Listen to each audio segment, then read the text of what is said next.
Greetings, everyone, and thank you for those of you who are joining the live stream. It's going to be a pleasure to have this opportunity for me to reflect, hopefully for you to learn a couple of things that I've been reflecting on in this lockdown period. So my name is Dave Duarte, and I'm a social entrepreneur.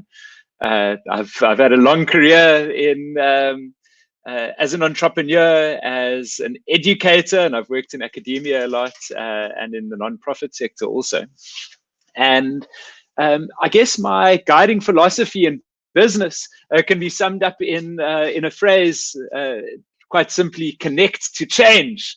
And that's what I'm going to be talking to you about today, because it's a principle that has given me a simple way to navigate complexity, the complexity of this time that we're faced with, to make decisions around. And I hope it'll give you a sense of hope and resilience and direction as you make sense of what's next for the economy and the world and for you. So I guess the major dramatic question around which this session today is built is,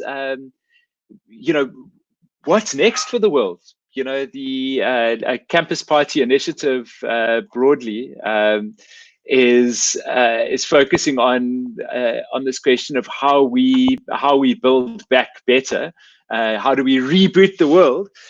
And I think that a lot of young people, particularly, which is who I assume is watching right now, are sitting with that question, going, like, the future feels a little bit uncertain for me. I feel like I want to have a purpose with my life, but how do I connect those dots? So Kathy and the team behind Campus Party just asked me to speak about connectivity in the global context. So starting with the end in mind, we're going to answer this question: what does next look like? How do we reboot the world? And I'm going to do it through the lens of connectivity, and particularly this phrase, connect to change. All right, so let me tell you how I got to that. I'll tell you a little bit about my personal story and how I realized that connections were everything. So when I was 23 or 24, when I was just kind of starting out my career, and one of my first office jobs, my boss told me to look into this emerging field called blogging and social media. And at that stage, Facebook wasn't really a thing. Blogging was just emerging as a thing, but social media was really fringe. I mean, there were barely, smartphones weren't a thing there. We barely had internet on our phones. I didn't, for one. And so he told me to look into blogging and this emerging field of self-publishing, where anyone could get online and tell their story. And I thought this was fascinating. And I thought, from a career perspective, I thought this is a real opportunity. This is like, I was young, I wanted to make a go of it. And I think, like a lot of young people, I was filled with the sense of possibility for my career, but also fear and uncertainty about whether I would just be okay, never mind achieving the great heights that I hoped for. So I started looking into this blogging thing, and in short, I realized that while everyone was talking about the fact that there's this content that you can put out online, so anyone can keep a public journal, what I thought was much more interesting was the communities that build around the content. Because what was different from this content was the fact that you could comment on each other's stuff, so you got to know other bloggers, and that you could hyperlink to other bloggers. And hyperlinks, by the way, are the basis. We take it for granted now, but that the web is this interconnected network of content that becomes our outer brain. And in short, I realized really early on that the point of the internet and social media isn't content per se. Like, it does news, but it's not great at news. Like, it's good at fast. It's much more important, it's connection rather than content. So in other words, the point of social media is connection, not content. And by the way, I think that that's something that a lot of brands get wrong. And I think that it's partly why we've got a major fake news issue and disinformation issue around the world. Okay, so that's where I started. And so I organized a just to kind of see what was possible with this event, I threw up an experiment and I organized what was called then a geek dinner. So I organized a little dinner for some friends of mine who are in the blogging industry, and a few came through, and we all agreed that we would continue this experiment together, all kind of blogging about our blogging gatherings. It was very meta, and then attracting other bloggers in the process. And this thing grew exponentially. Suddenly it went from like 8 or 9 of the nerdiest people that you ever met in your life, or that I'd ever met in my life. And we are very happy with that. And soon it went to, we would announce it. And within an hour, our little event organizing wiki was completely booked up. Um, and so it spread. It went to Johannesburg, it went to London, it went to Los Angeles. So this event went all around the world. And really importantly, I started getting opportunities coming in through this network. I was I was like painfully shy.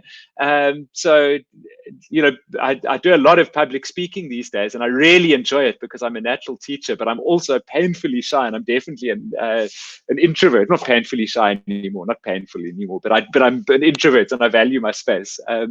So at that stage, I was painfully shy. And anyway, long story short, this this network took over, and I started getting really connected in the world of social media because of all of the people that were coming to these dinners, and doors started opening. And so for a young 23 or 24-year-old, I started getting introduced to marketing directors and people with serious budgets that could open doors for me. And I didn't have these words for it at this stage, but I realized something that was really true that Reid Hoffman later said, is that you think you're looking for an opportunity, but you're really looking for a person.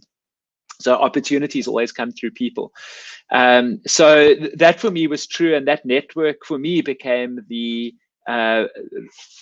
launch pad in essence for my career, the professional and personal contacts that grew out of that. And so I've always been really interested in how do we exchange content, how do we exchange storytelling to change the world and to make it better. So I'm going to be focusing on 3 basic themes in this. So I'm going to be talking about connect to change, all right, and I'll circle back to that. Connect to change, my first theme.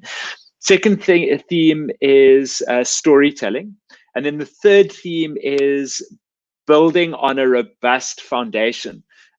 Because fundamentally, relationships aren't about technology. They're about these fundamental human truths like trust, like love, like value exchange. So those are the kind of 3 core themes that I want to speak about. So anyway, long story short, when we, after we launched the Geek Dinners, that led to me and a business partner starting a successful social media agency. I got launched into the world of academia. I always wanted to teach, and that opened the door for me to put together my own executive education course at a local university. And the doors started opening after that. And I realized that it wasn't so much what I knew, but who I knew. And that's where connect to changes. I've always used this for any young person that I mentor. I use it as the guiding philosophy in my business, and I use it as the guiding philosophy in my marketing. Connect to change. It basically says if you want to make a change in your life or in the world, you've got to ask the question, who are the people that you need to connect with in order to bring that change about? So I'm going to ask that question for you right now. So let's just start with think about what you want to achieve, and just take a minute. And I'm just going to pause. Take a minute to write down a goal that you want to achieve, and then think about who you would need to, who in your life now could open a door or facilitate the next step towards doing that. So who's a person that could open the door, facilitate the next step towards you going to the next level in your career or achieving that goal? It could be someone who's accomplished in the space. It could be someone that could give advice. It could be someone that could introduce you into a network. So take a minute and write that down. A goal and a couple of people in your life, in your world, that could open the door for you to the next step. And I'm going to give you a minute for that.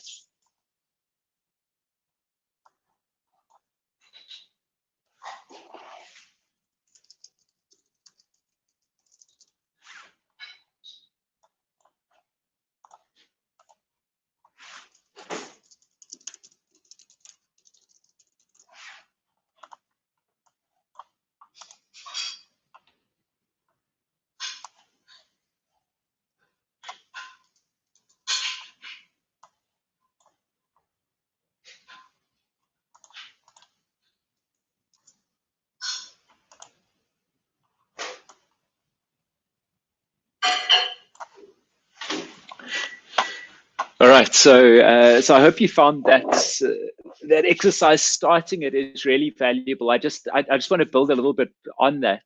You know, I work primarily as a digital marketer these days, and when people think digital marketing, they think data, and there's three kinds of data. First party data, it's your connections. It's the people you have in your contact book, so to speak. Second party data is someone else's connections.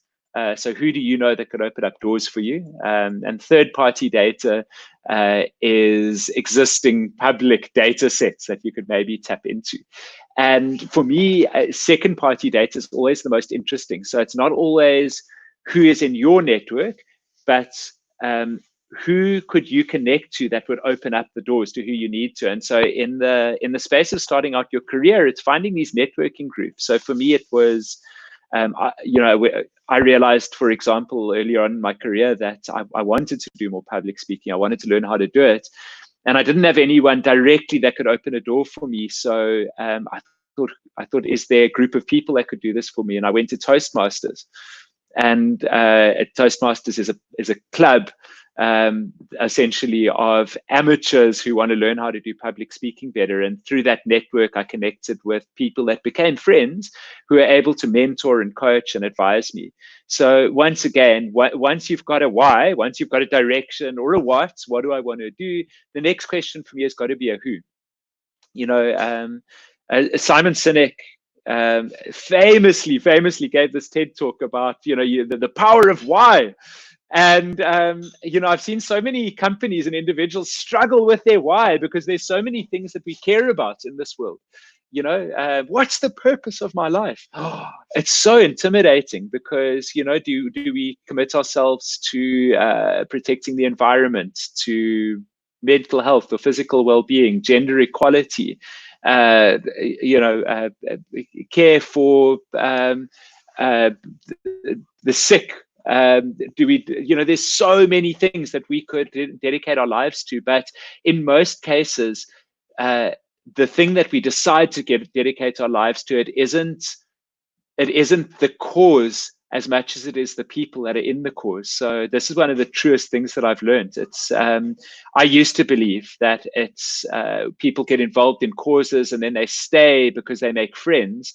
And I've more recently, as I've worked in mobilization for causes, I've realized that the best way to bring people into a cause, people who care about improving the state of our world, it's not to start with a cause, but it's to start with their friends. So it's to start with people that are already involved, people that are already impacted, and say, can you go and speak to your friends? Can you share your story with them? Okay, so we'll come back to the storytelling, but that's connect to change. And I just thought one more thing that I wanted to speak about with this is, and I'm going to share my screen. I think Jade is in control of that.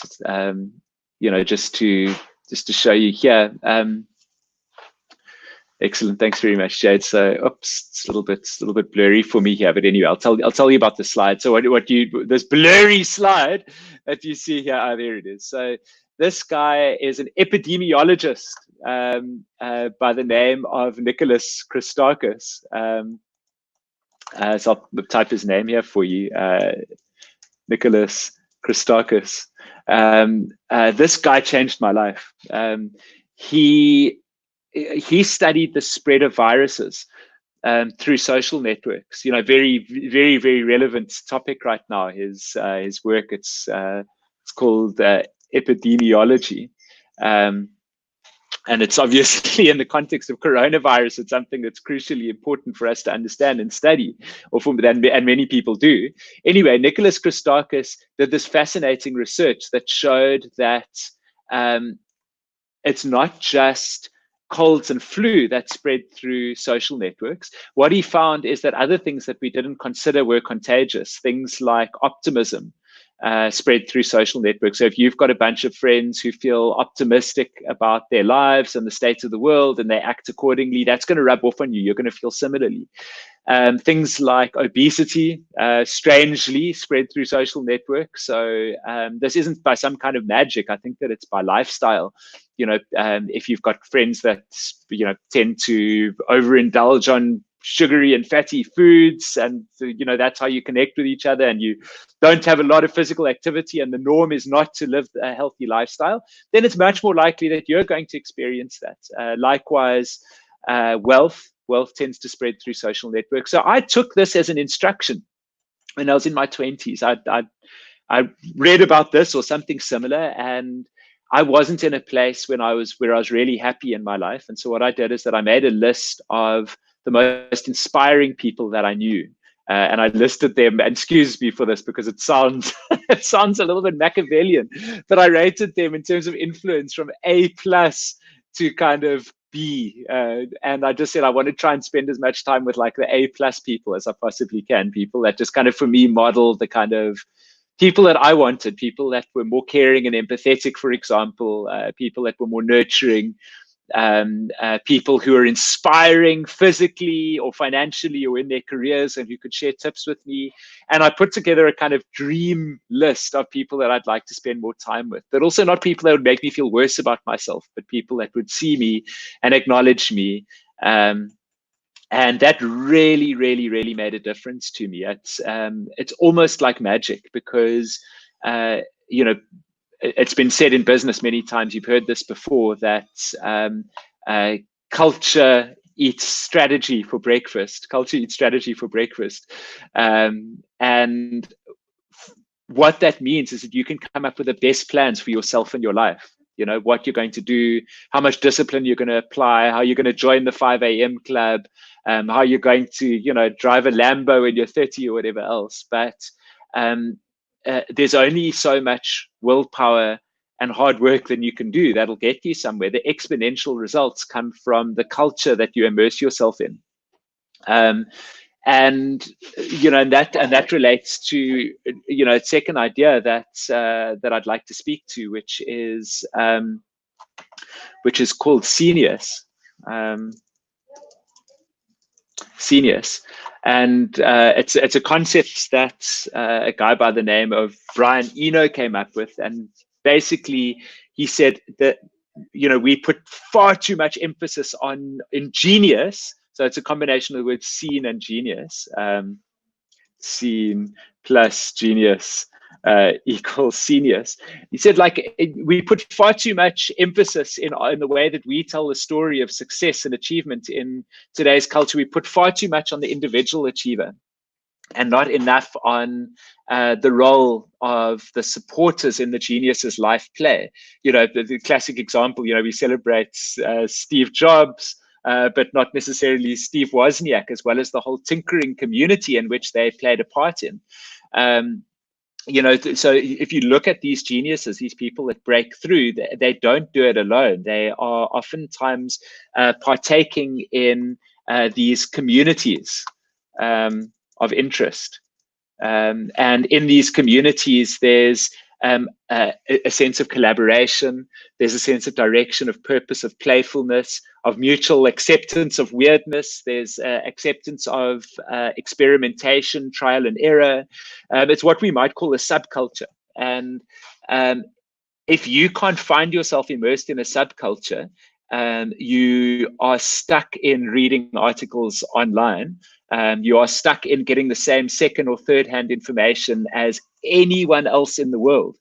The subculture is best understood these days as kind of what Facebook private groups are you a part of, what WhatsApp groups are you a part of. Those kind of private WhatsApp groups that are highly curated, that are focused on a single topic, likewise the Facebook groups, those can in the digital context be life-changing. They can expose you to ideas and people and opportunities if you've got the right mix of people in there to really change your life, and much more importantly, change your sense of possibility and opportunity. So look at where you spend your time, not just physically, but also digitally. That's some of the best advice that I really can give. Choose who you surround yourself with, and especially in the digital context, what you're reading and that kind of thing. But this is not to say that that it's just about being elitist. There's 3 types of mentorship that you should have in your life at any point, and I think that any good network should have all of these.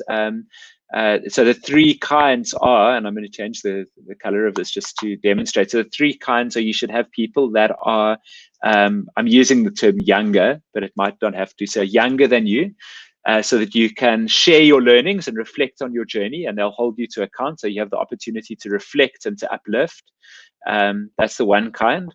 The second kind of people that you should have in your network are peers that are looking at the same track as you, that are working really hard towards the same kinds of things as you, because they keep you fit, they keep you sharp, they keep you on your toes, they challenge you.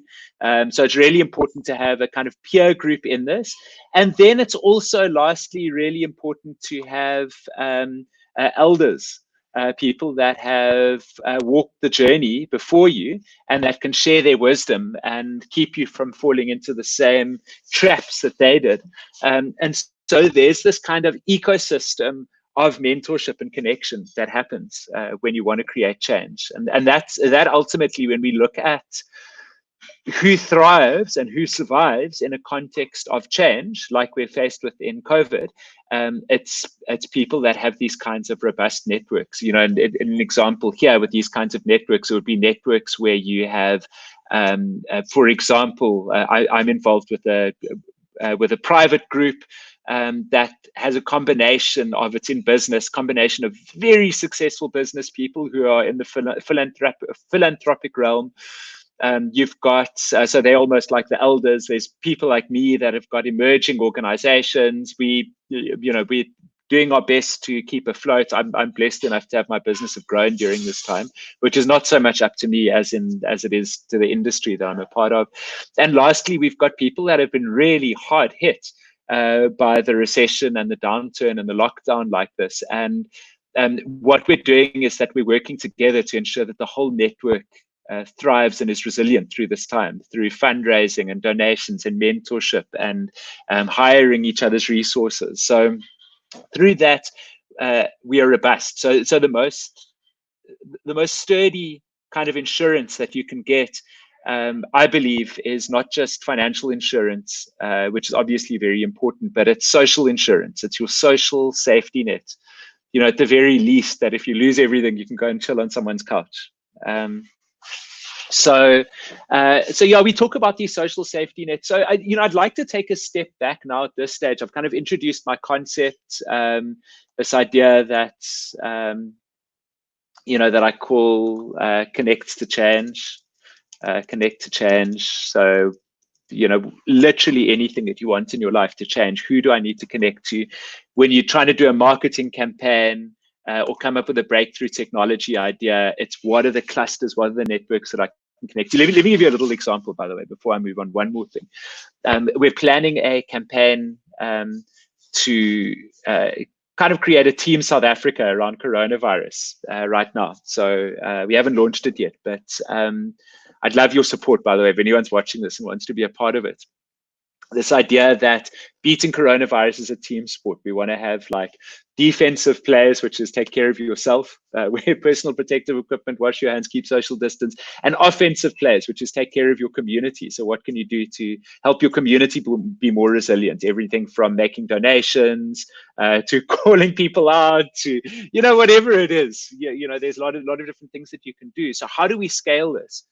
You're thinking, who has the connections sufficient enough to reach the whole nation? So we were thinking it's sports teams, celebrities, it's soccer players. So we don't have to have the connections ourselves, but through making the right connections and opening the right doors, we can cast a net wide enough to reach the whole nation. And so that's who do we need to connect with to create the change? So I hope that makes sense.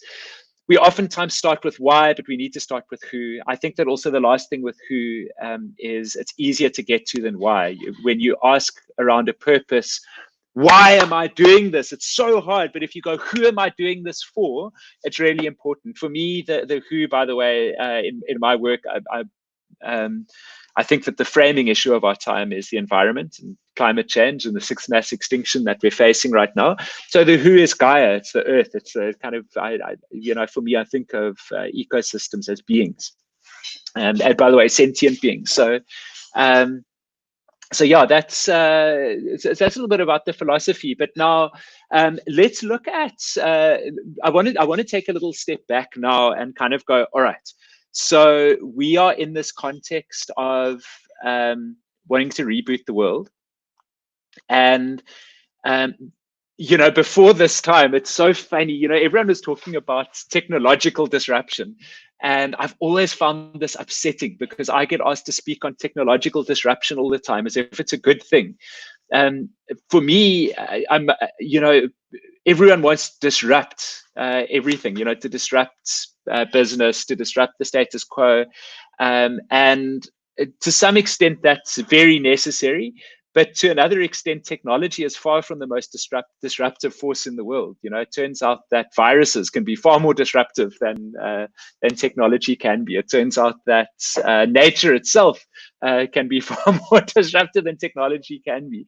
But that said, technology is an incredible tool to deal with those major disruptive forces, or those shaping forces. So I've used this framework for myself, and I'm just going to use this for the second half of the session, just to bring us home on this.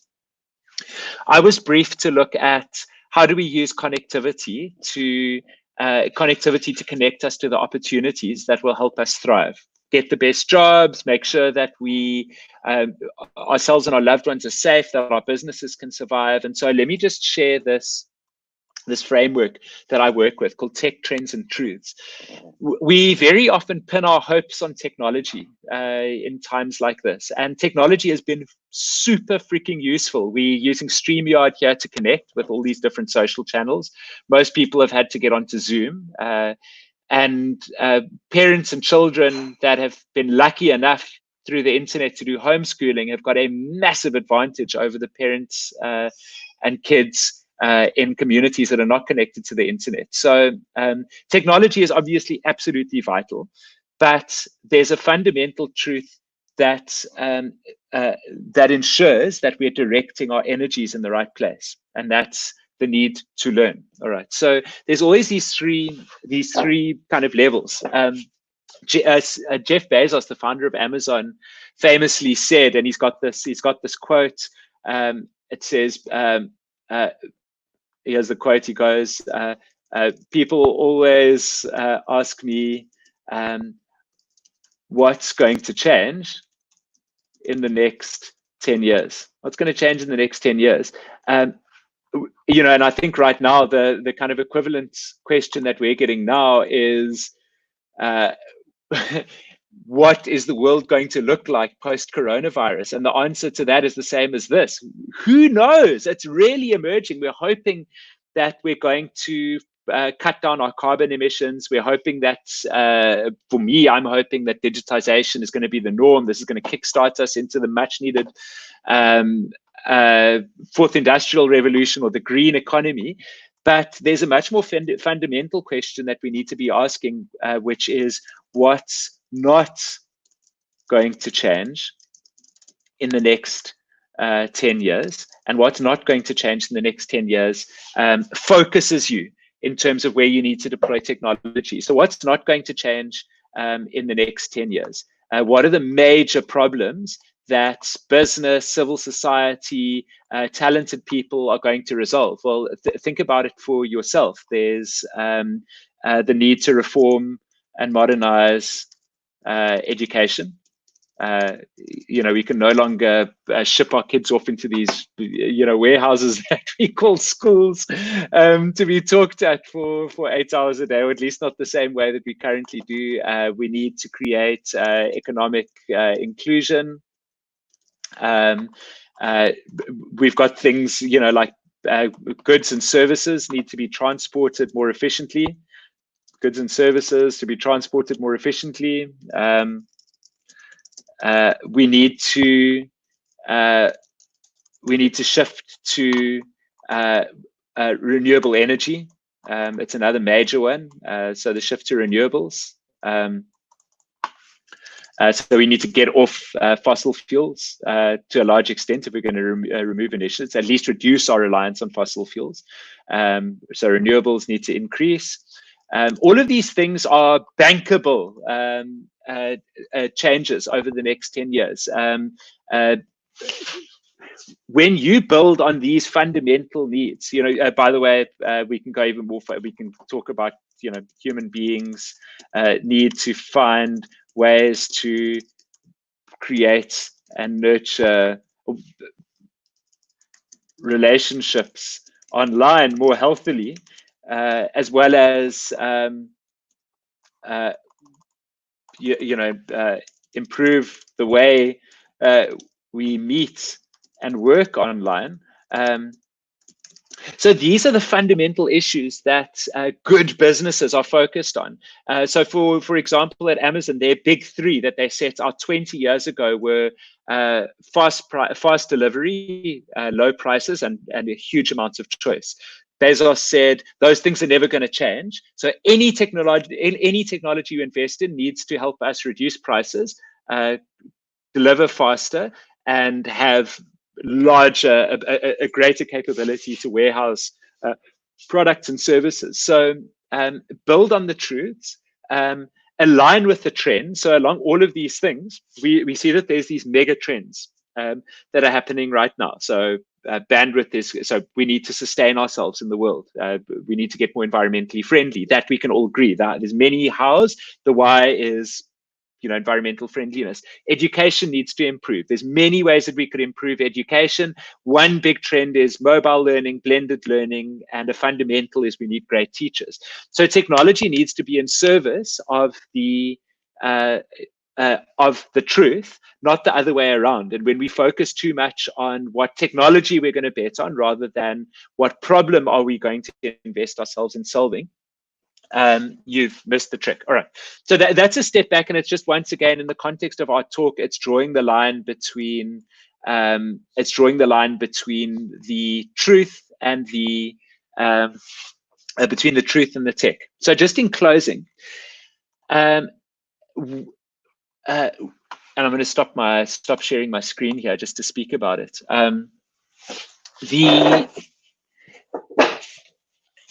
When we've been introduced to this idea by Daniel Kahneman, considered the father of behavioral science. He says, facts don't change the world, stories do. Facts don't change the world, stories do. Let me actually get the exact quote for you on this. Hold on a second. Yeah, no one ever made a decision because of a fact. They need a story. No one ever made the decision because of a fact. They need a story. This, by the way, it's not just someone thumb-sucking an opinion. This is part of the work that he did that won him a Nobel Prize. Part of the reason why we have changed our behavior so radically with coronavirus is not because of the fact that a pandemic was inevitable and that a next pandemic is likely to happen in the next 10 years. Those are facts. Those have been facts for the last 20 years, and there's been people that have been warning us about those facts. It's not, there's lots of facts. It's not because of the fact that animal trafficking led to this pandemic. And that needed to be regulated. The stories, because all the facts are there. It's the stories that we've heard about the frontline workers that have been impacted, about the people whose lives have been changed. It's the stories that we've heard about the economies that have been able to face this challenge and bounce back from it, as well as the economies that have responded badly to it. It's those big narratives. What happens if we act? What happens if we don't act? Looking back in time to the Spanish flu pandemic, it's those big narratives that shape behavior, and to the extent to which our leaders can paint a narrative that's deeply compelling, people will mobilize and change their behavior. All right. So just planting the seed for now, and I'm going to really be fleshing this out in a little bit of greater resolution. So stories are what shift behavior. People that in marketing know this. Our basic decision-making cycle starts with feel, which is a narrative. Know, then we get the facts once we felt that it's relevant, and then we can act. So feel, know, do tends to be It tends to be the cycle. So what does this have to do with connectivity? Now, we've gotten introduced over this time to this concept called R0, which is an epidemiological construct epidemiological concept or figure that relates to the spreadability of a virus. So the R0 speaks to how spreadable a disease is. So an R0 is a reproductive rate of a virus. So if I get coronavirus and I don't pass it on to anyone, then my personal R0 is 0. But if I pass it on to 2 people, my personal reproductive rate is 2 on there. And as soon as you've got a reproductive rate for a virus of more than 1, the virus spreads exponentially. When you've got an R0 of 1, so in other words, for every 1 person that gets infected, on average, 1 other person gets infected, so it spreads normally.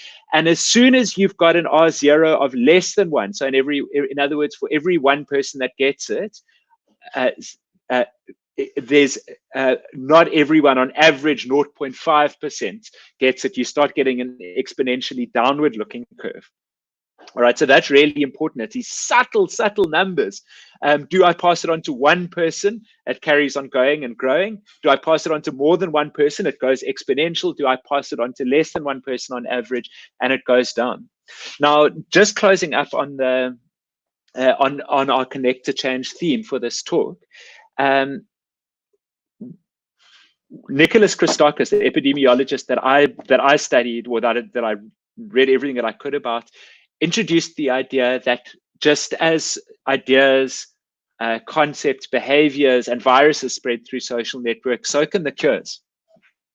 So they worked in communities that were under-vaccinated and where they couldn't possibly vaccinate everyone. And they found that there's basically 2 ways to kind of essentially ensure herd immunity.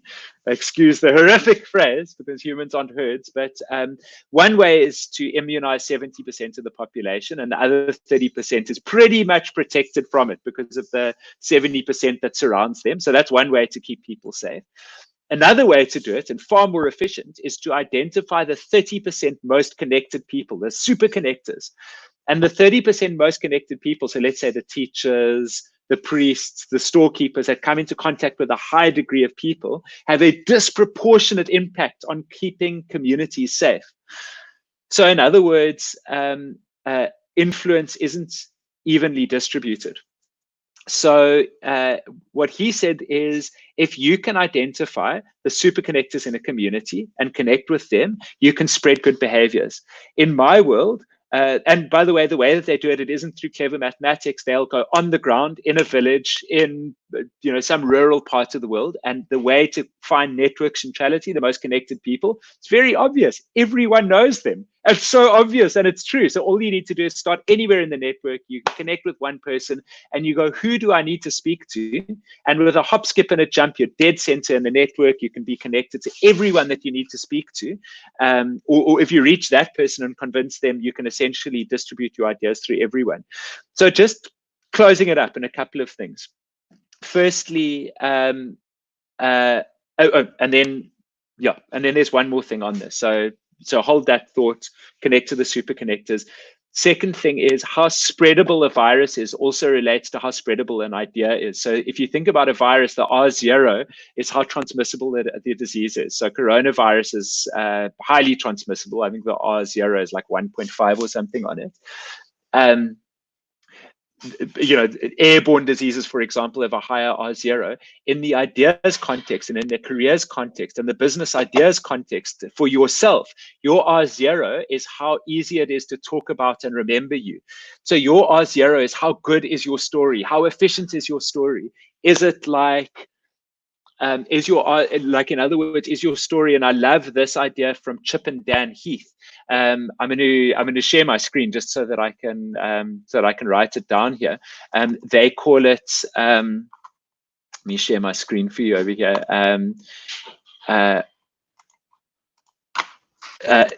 Sticky ideas, simple. Let me pop it over here. Simple, unexpected, concrete, credible, emotional, and linked to a story. All right, so success is the acronym. There's SUCCES. So it's simple, unexpected, concrete, credible, emotional stories. Surprising stories spread. The surprise is the essentially the X factor of things, and then Google says that there's three factors that essentially make something spread through a network. They say it is so surprising content, surprising story, narrative, or concept. So that's for yourself. What's most surprising about me in my work, what I'm doing in my career? What have you done that's different? Whether that's, I, I'm coming into business, but I've studied epidemiology, or whether it's, I've traveled to the Atacama Desert and I ran. What's surprising and memorable about you that you can add to your CV? Second thing is tastemakers. Tastemakers, who are the most influential people that you know? Who did you get your introduction through? Have you got your introduction through someone who's influential in the field? And these aren't mine, these are Google's, by the way. And then the last one is communities of participation. So Google says that these are the three things, participation. Google says these are the three things that make ideas spread. And I'm telling you, these are the three things that make your career grow vastly, that will provide you the social safety net. Number one, be clear on your outcome. What's your concept? What's your simple idea? What's the thing that makes it easy to remember you and talk about you? You may have hidden depths, but what's the thing that's catchy, it's memorable about your idea? Simplify your idea, simplify your call to action, simplify your career narrative and purpose, link it to a person. Number two, connect to the people that can open the doors and can give you a warm introduction to your dream job. And number three, participate in the networks of people that can open the doors for you and that can change your life and your world. So yeah, I hope that's helpful for you guys. That's in short. I mean, it's a bit of a mind dump. It was a pleasure for me to have this opportunity to think through. I love man, I didn't get a lot of good career advice in my 20s. I had to stumble along and find my way. So I always love the opportunity to, just share like this. But if you want to remember one thing, I think that it's just, we spend so much time focusing on why I want purpose in my life. Spend a little bit more time on who. And remember my motto: connect to change, connect to people to change, connect to the forces of change in the world. So in other words, change is life. Change is this ever evolving force in our lives. To the extent to which you can befriend change, lean into change, identify the trends and orient towards trends, you'll be considered lucky. As I said, like I'm very lucky. My business has grown because I happen to be in a trendy industry. I do social and online and digital marketing communications. Great, well done, Dave. You're so clever. Your business is doing well. Nope, just happen to be in a good trendy space. I used to be in restaurants, and my heart goes out to people who love that field, and through no fault of their own, they're struggling now. So align with the trends. That's change. So that's connect to the change. And then whatever change you want to see in the future, build networks that will give you the cultural advantage, because culture eats strategy for breakfast. And it is so much easier than you think it has to be. You don't have to struggle. You don't have to do it alone. You don't have to struggle. You don't have to do it alone. So I hope that helps. I don't know if there's any questions. Thank you guys for all of the comments that have come through. Renette, Gillian, Sarah M, Ilsa, Chiny, thank you. Jade, that's awesome. I've got 2 minutes, so why don't we just I'll just use this time just to be quiet for a minute, and if there are any questions that come in, we can just breathe together and just be.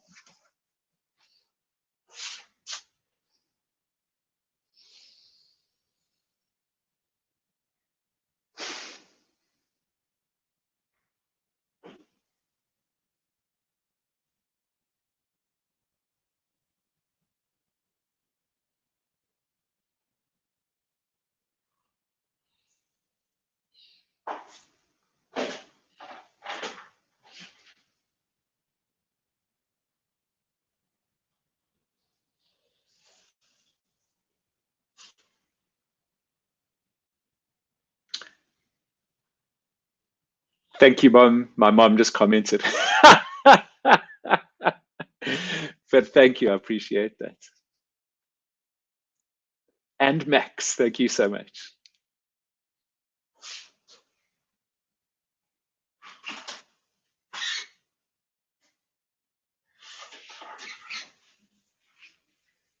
Okay, everyone, and that's our time together for the day. So yeah, I wish you happy connecting, and may the forces of positive change be with you forth.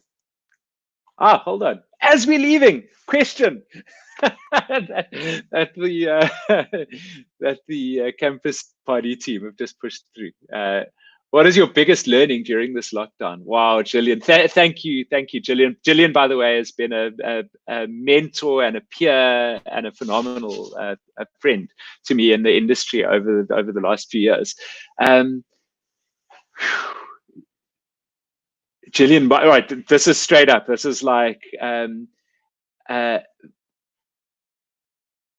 the most important thing in my company. I let go of my office. I was so proud of my office. I had such a lovely office. I had a sea view office, and I got to see people I care about every day in my office. And we'd spent years getting it looking good, the original art and beautiful couch and my own little presentation suite.